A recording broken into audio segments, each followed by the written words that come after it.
Hey there, back with an update on the Grizl, and as you can see here, I've got some parts laying out here. That's what came off the bike, and this was the original 1142. This was the Shimano GRX 812 cage and original chain, and here's the packaging for what I put on here. So you see, you can kind of see the XT marking there.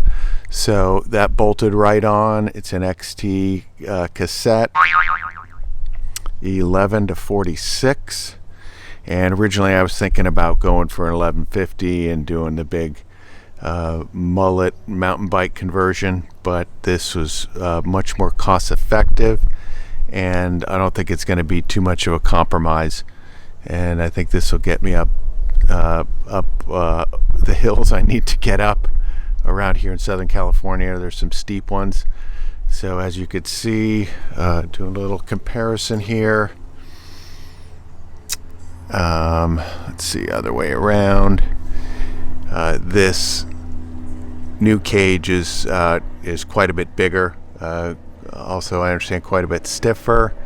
The pulley wheels are much bigger. One is an 11 tooth, the other is a 16 tooth. And let me see if I can switch arms here. Very nice. And I haven't ridden it yet. I've had kind of a busy week, so I plan on taking it out tomorrow morning and tackling some of my local hills. So all in, this was I think a $245 upgrade. So I'll share some information on some of the initial earlier options I was looking at, like the SRAM mullet and the Axis Explore options. Those are ranging from $775 to $970 something, all in, and at $245 for an extra 4 teeth and some very cool components from this company out of Poland, Garbaruk. They were great to deal with. I had a few questions. They clarified within 24 hours through email, and received these bits in, and I think about 10 days or so. So considering, super happy. This all bolted on, which was another big consideration too, with no fuss at all, no machining, no messing around. It just like I said, bolted right on, and that's a good trade-off for having something that you need to mess around with just a few more teeth. So I think 46 is going to do it for me and my large carcass, getting me up some of these hills. And yes, can't wait to check it out. I will include some climbing sessions in this video, so stay tuned. Thanks. So here I am on the steep part, and definitely good use for the dropper post. The first time, and so this is something I would never do. Hill repeats on this section, but here I am, round 2. I'm not sure if the camera shows how steep it is, but this part has got to be high 20%, 25 or 7, maybe steeper right here.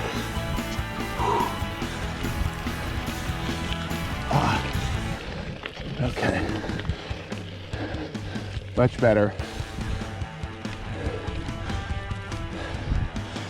I'll spend 245 bucks, no problem, to solve that problem. Getting up that hill. Whew. Nice little series of trails here through the bush.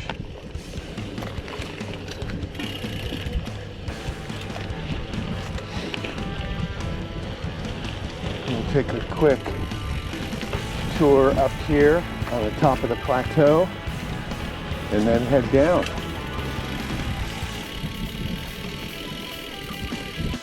Okay, on to the next segment here. And we're not going to be talking about gearing, we'll be talking about the dropper post.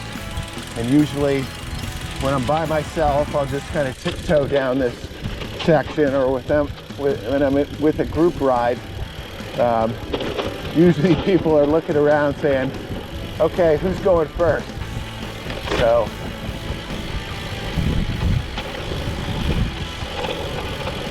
yeah, granted, getting a dropper post on one of these versus the flexi carbon post, not an issue, but hey, there's enough uses around here for me to justify this every day of the week, and I didn't need to concentrate going down that beast of a hill. There's the look at it the other way, and yeah, definitely a steep one. Okay, just working my way out of the east side of this canyon, and this climb wasn't too bad prior to the new gearing, but certainly can now just ride anywhere and not have to pick my line through this, save energy for certain parts, etc. So can definitely enjoy it more now. So whatever your situation is, hope this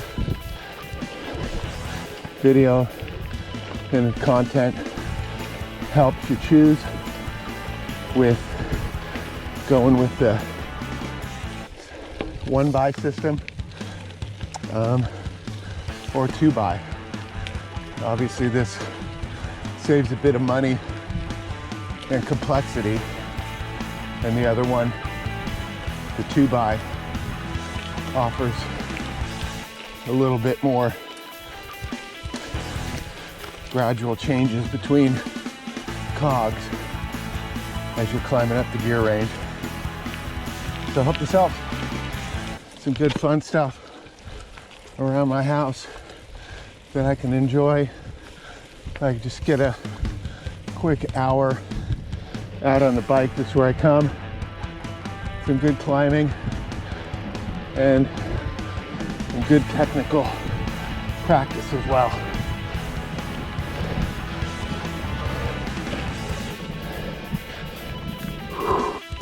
Okay, transitioning at the top of the hill here after another climb, and forgot to mention that in the gearing, no issues at all.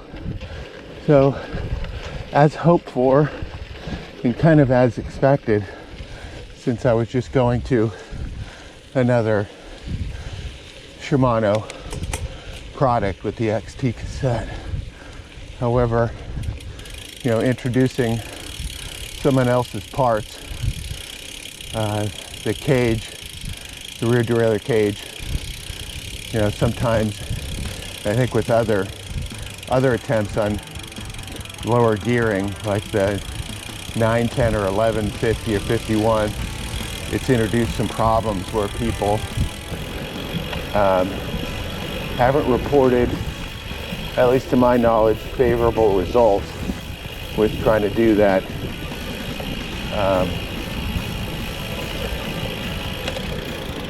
that mega mullet gearing. So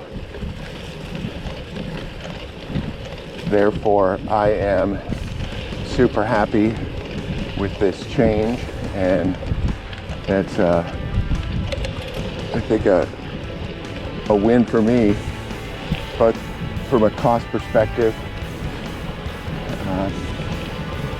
and function perspective. Just 4 teeth is all I needed, really, to have a much more fun ride.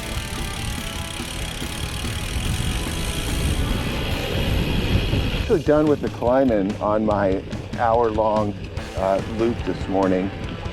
So I got another little downhill section that I'll show off the dropper post on. Much needed for that. But yeah, the bottom line is, you know, definitely because I did that hard section and technical section, steep and technical section a couple times, I would have had no problem doing repeats on that. That's what I was putting myself down for that day.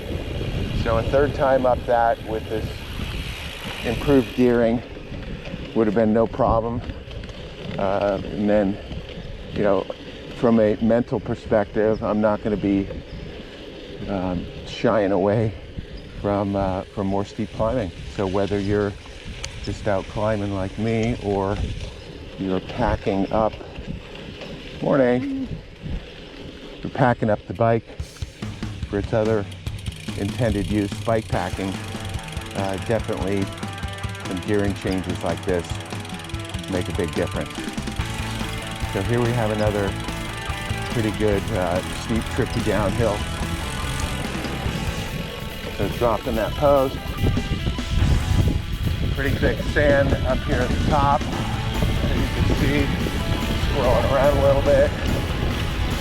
Got these irrigation lumps, so make nice jumps. Rock.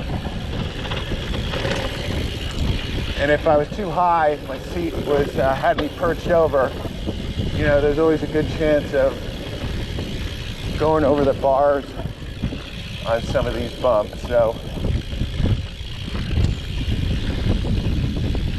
there you go, keeping it faster, and on the sweepers too. No way I would have been able to keep that speed on that Alp camber sweeper with the seat up in its normal position. So I can keep justifying it all day if I need to. But yeah. Okay, here I am post-ride, back in the garage, and I remembered that I forgot to talk about the tools you're going to need if you want to take this job on yourself and you're fairly handy. If you don't have the necessary tools right now and kind of want to stock up on tools, what you're going to need is a decent set of hex wrenches there that you see on the right. In the middle there, a good chain tool, and this guy is a chain whip, and that's necessary to keep your cassette from rotating while you're using this this cassette lock ring tool along with the crescent wrench to get that lock ring off, and that's going to allow you to pull the cassette off the chain. So if this is all kind of too much for you, then I suggest that you go down to your nearest supermarket or liquor store and get a couple packs of beer, take it down to your local bike shop, and that's going to give you the best chance of expediting your bike service, especially during summer when the local bike shops tend to be super busy. So yeah, any questions, let me know. Kind of take it easy, take it slow if you're going to tackle the chain sizing job. Just do it systematically. Let me know if you have any questions, if you want me to count the number of links and you want to copy this exact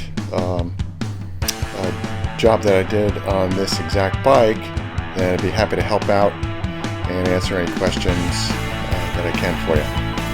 Alright, good luck, happy trails, and we'll see you in the next video.